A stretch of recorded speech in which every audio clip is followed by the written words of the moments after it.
사랑하는 성도 여러분, 우리 인생에는요, 감추고 싶고 누구에도 말할 수 없는 실패가 있고 또 부끄러움, 죄의 흔적들이 누구에게나 있습니다. 그러므로 겉으로는 단정하지만 마음속에는 여러분 이런 질문을 한번 가져본 사람이 있을까요?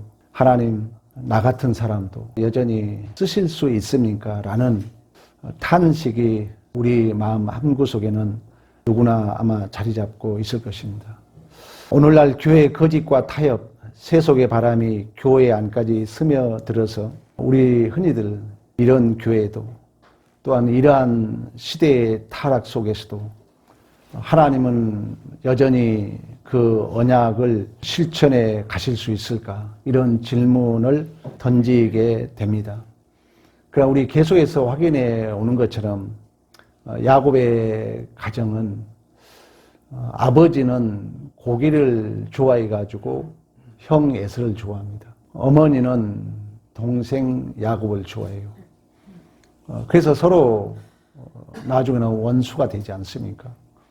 그래서 동생은 형을 속이고 형은 동생을 죽이려고 하고 또 야곱의 큰 아들 장자 루벤은 아버지의 첩하고 동침을 합니다. 기독교 신앙이 무엇이라는 우리가 꼭 아셔야 되는데 또 요셉과 그 형제들 서로 시기하고 질투하고 또 아버지 야곱을 속이고 그리고 요셉을 팔아먹기까지 합니다. 오늘 내용은 더 심합니다. 장자 루벤이 장자권이 상실됐죠. 아버지 첩하고 동침했기 때문에. 그러면 이제 또 다른 장자로 말할 수 있는 유다가 이방 여인과 결혼할 뿐만 아니라 며느리하고 동침을 해서 자녀를 출생합니다. 그러나 하나님은 그러한 부끄러움의 자리조차도 그 언약의 씨를 잇게 하시는 은혜의 파편으로 사용하신 줄로 믿습니다. 아멘. 그렇다면 우리는 또 다른 이러한 질문을 해볼 수 있어요. 죄가 더하는 곳에 은혜가 더욱 넘쳤느냐고 말씀했던 것처럼 인간의 죄가 깊을수록 하나님의 은혜는 과연 어디까지 내려오시는가? 무너진 자리에 다시 우리는 일어설 수 있는 길은 있는가? 이런 우리가 질문을 해볼 수 있다는 거죠. 그러나 하나님의 구속사는 인간의 죄보다 깊고 인간의 실패보다도 높아서 결코 그 하나님의 언약은 버리지 아니하시고 그 어떤 실패, 죄의 자리라도 우리 하나님이 끝까지 아담아 어디 있느냐 그를 찾으셨던 것처럼 끝까지 찾아오셔서 은혜를 베푸시는 줄로 믿습니다. 아멘. 그 목적은 결국 하나님은 우리를 완전히 없음의 자리라고 그래요. 나의 근거를 전혀 댈 수 없는 죽음의 자리고 또한 은혜의 자리죠. 그 자리로 하나님은 우리를 이끄신다는 것입니다. 하나님께서는 우리를 향한 구원의 그 계획, 우리가 살아가면서 특히 기독교는 이런 일반 종교하고 다릅니다. 시간에 대한 얘기를 했던 것처럼 우리가 예수를 믿으면 미래를 향해서 가는 것 같지만 희한하게 이렇게 과거로 가는 것 같이 내 삶이 중첩되어 가는 것처럼 반드시 하나는 내 존재와 인생의 바닥을 보게 해요. 하나님은 재창조의 역사를 이루기 때문에 재창조는 있는 걸 만드는 게 아니잖아요. 영적으로 여러분들이 완전히 하나님, 나는 도저히 그 어떤 곳도 내 근거를 내세울 수 없습니다. 이 자리까지 하나님 만드시고 거기에 하나님의 재창조의 역사를 이루신 줄로 믿습니다. 아멘. 오늘 유다 속에서도 그런 모습을 보여줘요. 유다는 형 루벤이 아버지 첩과 간음을 했기 때문에 그 루벤이 장자권에서 박탈됩니다. 그러면 둘째 아들이 이제 장자가 되면 더 모범을 보일 줄 알았는데 이 유다도 형제들을 떠납니다.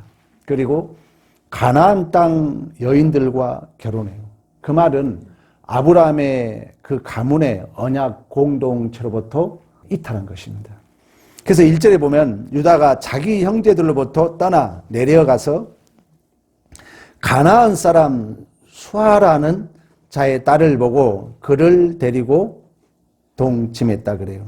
그리고 이 이방 여인과 결혼해서 엘, 오난, 셀라라는 세 아들을 낳습니다. 근데 여기서 우리가 또 하나 이해할 것은 계대 결혼법이 있어요. 계대 결혼법. 그러니까 오늘날로 이해하면 도대체 이해가 안 되죠.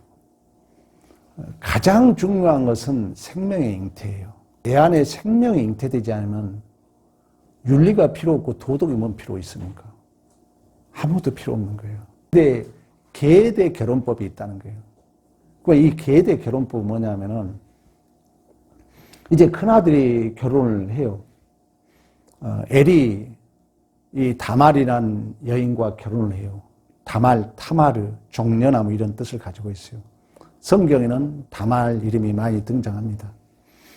근데 엘과 결혼했는데 어쨌든 하나님 보기에 악함으로 이 엘이 죽어요.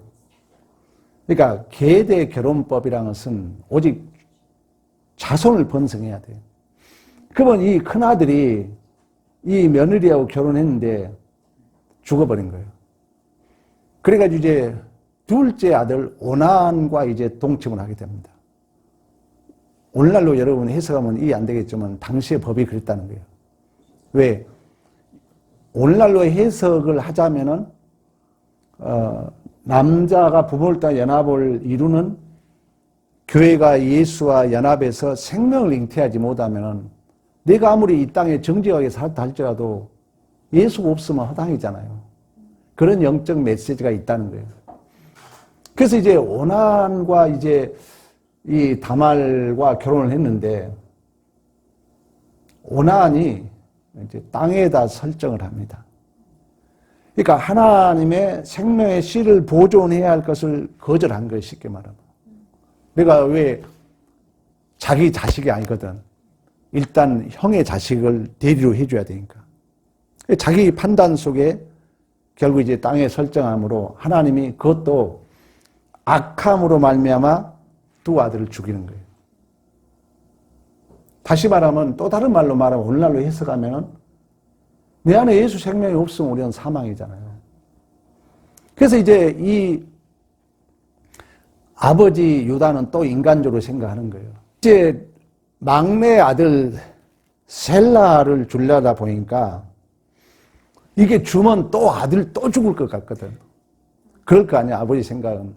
아니, 첫째 아들 죽었지, 둘째 아들 죽었지. 그래서 이제 이 유다가 셀라 막내 아들까지 며느리하고 이게 하게 되면은 죽을 것 같아가지고 약간 거짓말을 해요. 아직 셀라가 어리다. 좀 기다려라. 그러면서 엄밀히 말하면 이 유다는 계대 결혼법을 자기 윤리적 도덕적 생각 속에 거부를 하게 됩니다. 그래서 11절에 유다는 다말을 수절시키고 내 아들 셀라가 장성하기를 기다려라. 그래서 이제 다말이 그의 아버지 집에 기다립니다. 그러니까 어떻게 보면 유다는 아주 위선적이에요. 겉으로는 거룩한 척. 다 자기 그 계보를 다 어겨놓고 이방 여인과 결혼하고. 그렇지만 여전히 또 겉으로는 나름대로 착한 척. 이런 이제 윤리 도덕주의가 여러분 우리의 구속사 하나님의 은혜를 방해할 수 있다는 거예요. 이건 깊이 생각해야 돼요. 그러나 하나님은 그것마저도 협력하여 선을 이루신 줄로 믿습니다. 그래서 하나님은 이처럼 이제 버려진 다말을 통해서 은밀하게, 우리도 그러잖아요. 가장 우리 주님이 천한 자를 찾아오셨던 것처럼 가장 소외당하고 무능한 낮고 낮은 자리에 찾아오셨던 것처럼 이제 하나님은 이러한 담화를 통해서 제가 그런 얘기죠. 넓은 의미에서 성경에 나온 모든 여인은 뭘 상징한다 했어요? 교회를 상징하는 거예요. 넓은 의미. 그래서 남자가 부모를 따라 여자와 한 몸을 이루는 거예요. 이것은 예수와 교회의 연합이에요. 그걸 이제 에베소서는 설명해 줘요. 이 비밀이 크도다 교회와 그리스도에 대하여 말한다 그래요. 그렇지 않으면 해석이 안 돼요, 사실은. 윤리도덕적으로 해석이 끝나죠. 그래서 하나님은 이제 이러한 비천하고 버림받고 이러한 자를 통하여 하나님의 계보를 이어갈 그 구속사를 준비하고 있었다는 것입니다. 이 유다는 아까 얘기했던 것처럼 큰아들이 죽고 둘째 아들 오난이 죽고 셋째 아들 셀라가 죽을 것 같으니까 그럼 유다는 가장으로서 그 책임이 있는 거예요. 가장 그 자손들에게 믿음의 계보를 이어줘야 되는데 그걸 이제 착각하고 자기의 어떤 위선적 모습 속에서 그 하나님의 언약을 거부하죠. 그리고 세속적 위로를 받았다 그래요. 12절에 위로를 받은 후에 자기 중심적 신앙으로 전략에서 12절 그 친구 아둘람 사람 히라와 함께 딥나로 양털을 깎으러 간 줄로 믿습니다. 그러나 하나님은 여전히 구속의 섭리를 예비하고 있었다는 거예요. 그래서 이제 이 다말이 옛날에는 죄송합니다. 오해하면 안 돼. 가부의 옷을 벗고 창녀로 꾸민 거예요. 창녀로 쫙 꾸며가지고 아버지가 지나간 길에 탁 아버지를 좀 우리 각색하자면 좀 꼬드긴 거죠. 그러니까 이 유다는 그 유혹에 넘어갑니다. 그러면 이제 이 양을 치러 갔기 때문에 일단 뭘로 대가를 줘야 되겠어요? 양으로 대가를 줘야죠. 근데 당장 양을 지금 줄 수 없어. 그렇잖아요, 여러분. 양새끼를 끌고 온 게 아니니까. 가다가 유혹을 받았으니까. 그래서 자기가 소유한 도장, 그리고 뭘 줘요? 지팡이를 준 거예요. 이 도장은 엄밀히 말하면 확증, 뭐겠어요? 인침, 뭐예요? 인침, 확증. 성령을 얘기하는 성령. 맞대.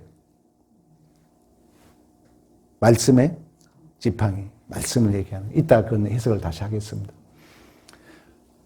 그러니까 어쨌든 이제 이 끈은 뭐 붙어 있는 거니까요. 중요한 건 도장과 지팡이를 준 거예요.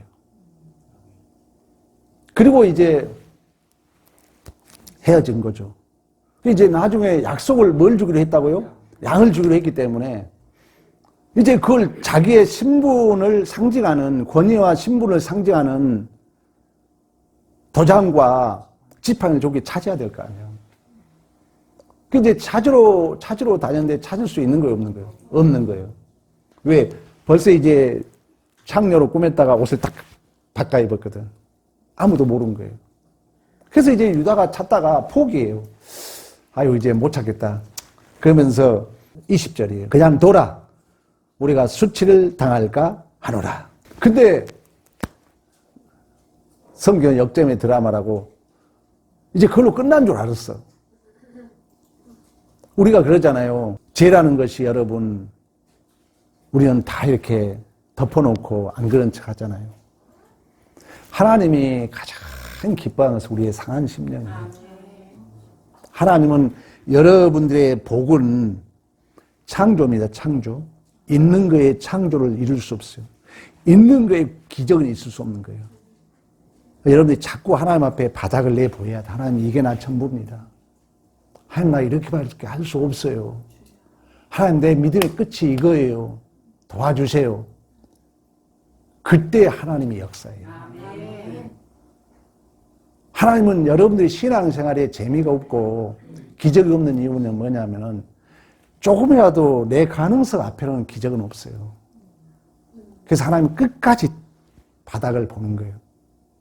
근데 이 유다가 이제 그럭저럭 이제 뭐겠지 하고는 있는데 석 달쯤 되니까 이 며느리가 배가 불러오는 거예요. 이제 배가 불러오면 이건 완전 간음이잖아요.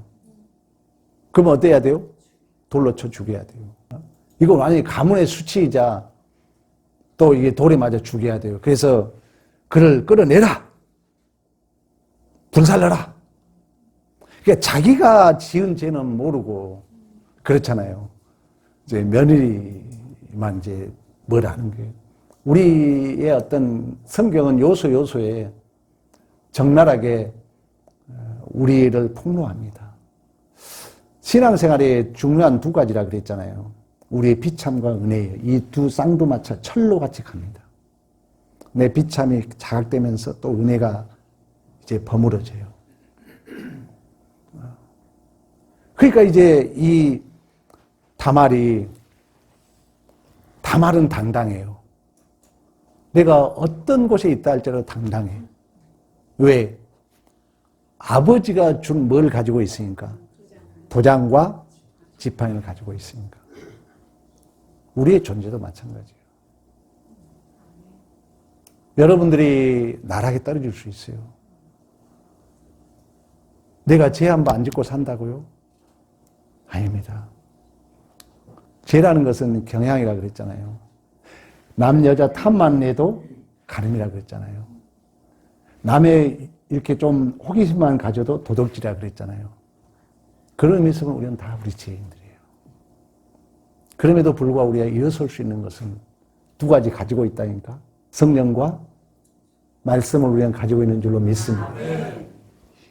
이 가진 자만 사는 거예요. 그래서 이 다말은 당당해. 아무리 누가 뭐라 한다 할 당당해. 보소서. 내가 이것 때문에 인친했습니다. 이게 누구 것입니까? 그때 유다로서는 할 말이 없는 거죠. 그래서 유다가 그런 얘기를 해요. 26절에 그녀가 나보다 의롭도다.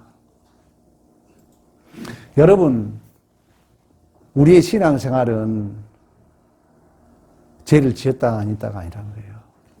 항상 우리가 생각해야 돼요. 내 안에 말씀이 있는가? 내 안에 성령이 있는가?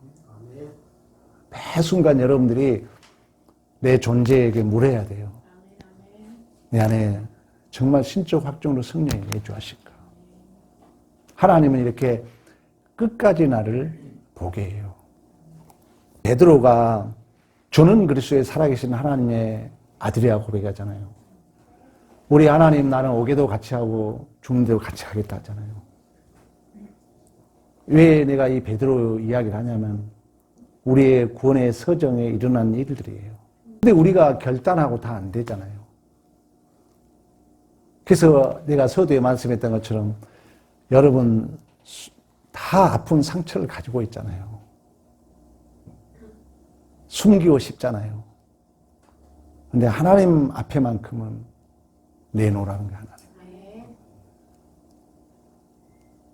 그래서 이제 베드로가 그런 고백을 했지만 막상 주님이 붙잡히니까 3번이나 부인합니다. 저주하면서까지 부인했다 그래요. 근데 그 안에는 뭐가 있었다고요? 말씀이 있었어요. 말씀이 생각나게 해요. 너 오늘 닭이 울기 전에 내가 3번 부인하리라. 이 말씀이 생각나는 순간 주님을 쳐다본 거예요. 성경이 뭐라는 줄 아세요? 통했다 그래요. 내 실력이 이 정도밖에 되지 않은가. 하나님 앞에 그렇게 다짐했지만 내 신앙이 믿음이 이것뿐인가. 그러면 하나님은 그렇게 살면 여러분 구원이 아니잖아요. 내가 죄 짓고 하나님 이렇게 통회하고 사는 건 구원이 아니잖아요. 우리 주님은 그 자리에 찾아와요. 베드로가 주님을 부인했던 그 환경을 그대로 재현해 놓습니다. 모닥불을 펴놓고 추울 때 이렇게 모닥불 쬐다가 여자들이 너 예수 편이잖아 그랬더니 아니야 나 아니야 저주하면 3번 부인했잖아요. 그런 분위기를 우리 주님이 재현해내요. 그러면서 우리 주님이 묻습니다. 요한의 아들 시몬아 내가 나를 사랑하느냐. 여러분 주님의 이 음성 앞에 여러분 어떻게 대답할 것입니까? 요한의 아들 시몬아 내가 나를 사랑하느냐.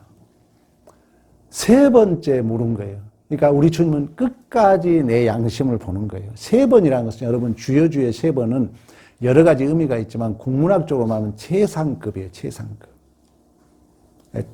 전부 불렀다는 거니까. 3번째 베드로가 그 주님의 물음 앞에 근심했다 그래요.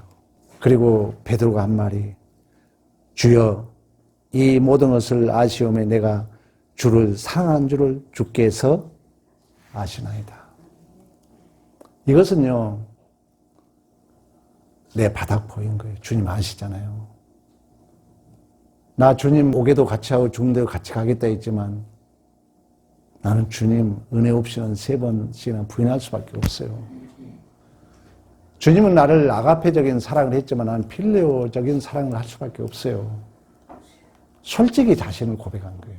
그때 우리 주님이 양을 먹여라. 양을 쳐라. 사도권을 회복해 주죠. 그리고 사도행전에 성령이 임했을 때 베드로는 물불 안 가리고 복음을 진 거예요. 그리고 그가 순교할 때 십자가에 매달린잖아요. 우리 주님이 이렇게 바르게 매달렸는데 내가 어찌 그럴 수 있냐면서 거꾸로 매달라 순교를 했답니다.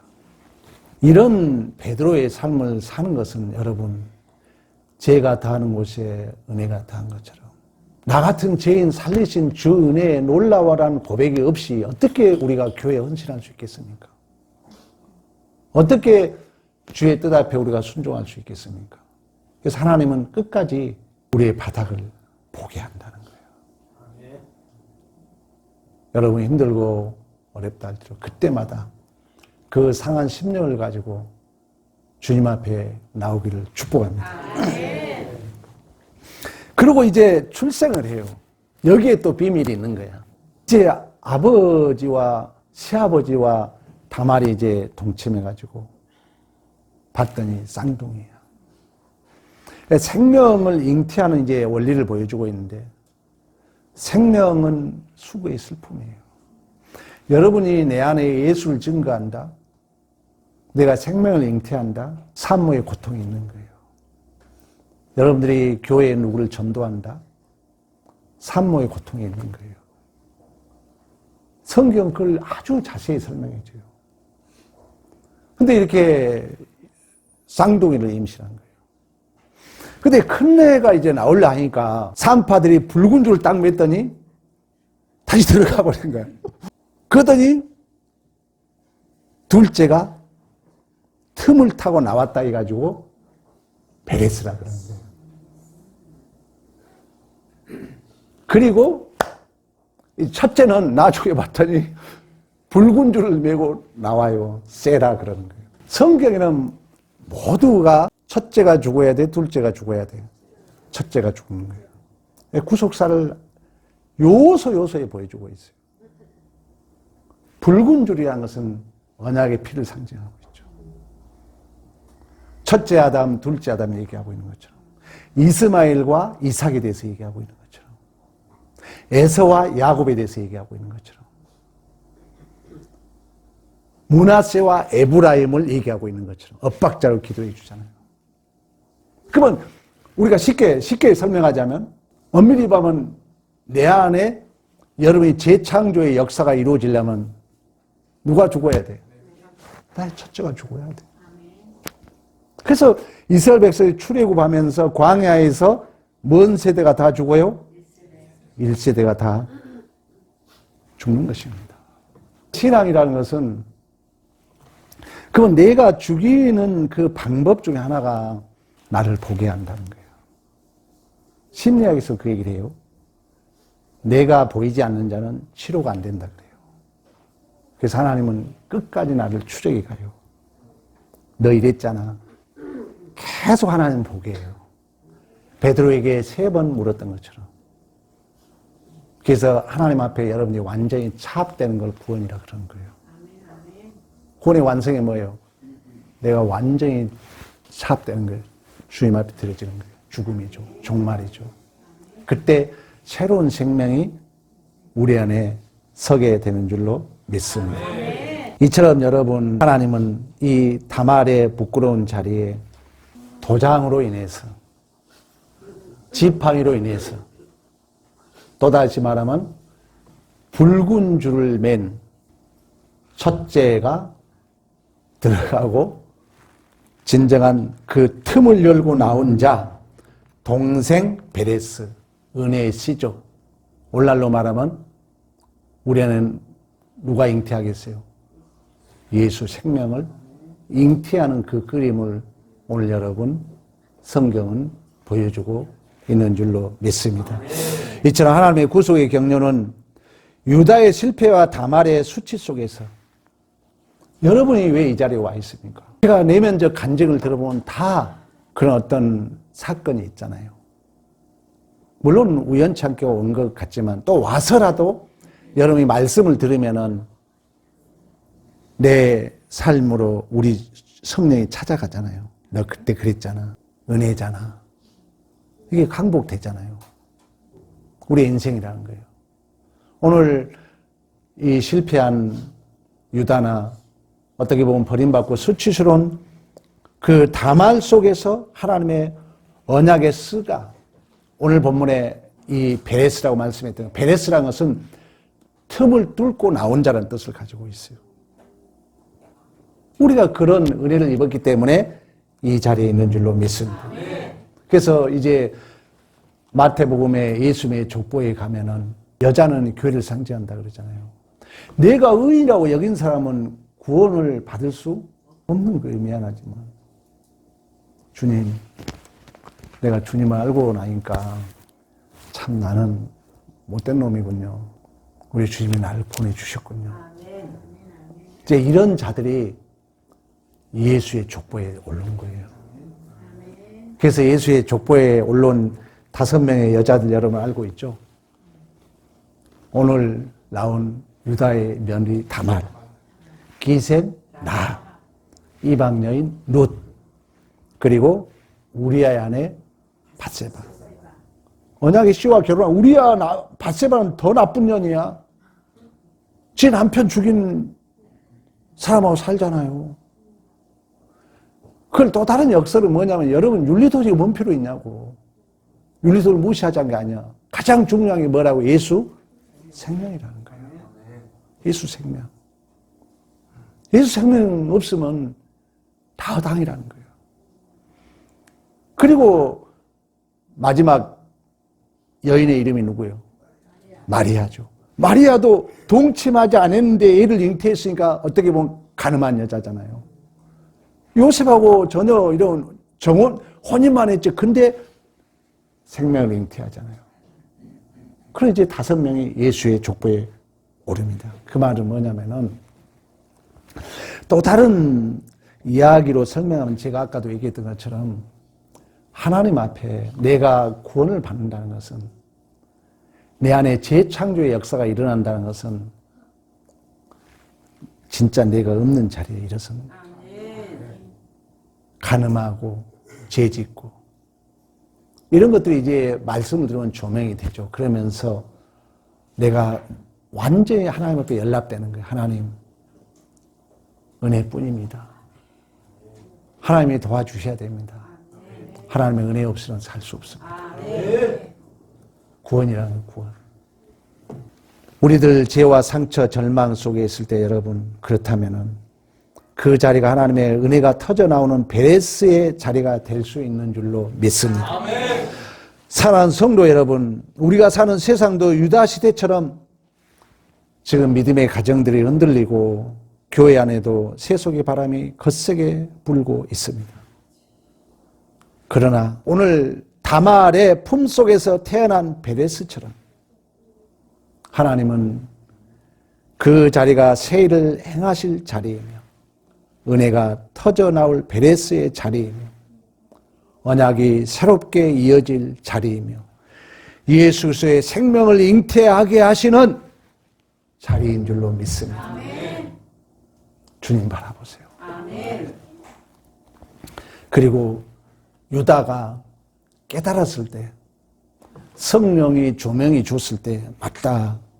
그녀가 나보다 의롭다 고백했던 것처럼 하나님 앞에 하나님이 가장 기뻐한 것은 하나님이 가장 기뻐하는 거 뭔지 아세요? 누가 나에게 속상하게 합니까? 그 상한 마음 그대로 하나님 앞에 가지고 가는 하나님 이렇습니다. 가장 기뻐요 하나님이. 그래서 여러분들이 내 의를 내려놓고 회개하는 마음으로 매 순간 하나님 앞에 내 상한 마음을 내려놓고 하나님과 교제하기를 축복합니다. 그리고 환경에 흔들리고 조건이 부족해도 하나님의 언약을 꼭 붙들어야 돼요. 오늘 보여주고 있는 것처럼 요셉이 형제들에게 팔림을 당하고 누명을 쓰고 감옥에 가지만 성도의 견인이라고 그래요. 하나님이 나를 딱 붙들고 있는 한 내 존재는 실패함이 없는 줄로 믿습니다. 이 믿음이 있었을 때 여러분들이 일어설 수 있다는 거예요. 예수 그리스도 안에 있는 언약은 고린도후서에 그래요. 아니오가 없고 예만 있습니다. 아멘만 있는 거예요. 그리고 여러분 스스로가 은혜의 통로가 되기를 축복합니다. 다말과 룻과 라합처럼 우리가 선 자리에서 하나님의 구속의 역사가 흘러가도록 막지 말고. 그러니까 자 누가 아파하잖아요. 힘들어하잖아요. 누가 죄 지었다 할지라도 여러분이 심판해버리면 그 구속의 역사는 막힌 거예요. 여러분들이 가서 따뜻해 줘야지. 얼마나 힘들까. 힘들죠. 힘내세요. 엊그제 설교 들었는데요. 하나님의 구속의 역사는 그런 자리에 찾아온대요. 여러분 생각해봐요. 내가 지금 어떤 큰 실수해가지고 혼자 막 힘들어하고 아파할 때 여러분들이 가서 야 이거 이 나쁜 놈 죽이는 거예요. 구속의 문을 닫는 거예요. 근데 여러분들이 찾아가지고 말 없이 그냥 같이 있어줘. 말 없이 밥이나 먹자. 밥 한번 사줘. 구속의 역사가 흐르는 거죠. 우리가 해야 할 일이라는 것입니다. 비록 세상은 실패의 자리라 부를지라도 여러분 그것에 은혜의 씨 베레스의 생명이 뚫고 나오며 자라게 될 줄로 믿습니다. 아멘. 이 믿음을 가지고 여러분 어떤 자리, 어떤 실패의 자리, 어떤 비참의 자리, 어떤 제약된 자리가 있다 할지라도 여기서 여러분 바르게 살면 뭐하냐고요. 여기서 여러분 윤리도덕과 정직하게 살면 뭐하냐고요. 예수 생명이 없다면 내가 예수의 구속의 역사를 내가 맡고 있다면 천국 열쇠를 여러분들이 줬는데 내가 열어야죠. 진실로 이러한 축복의 통로의 삶이 되기를 간절히 축복합니다.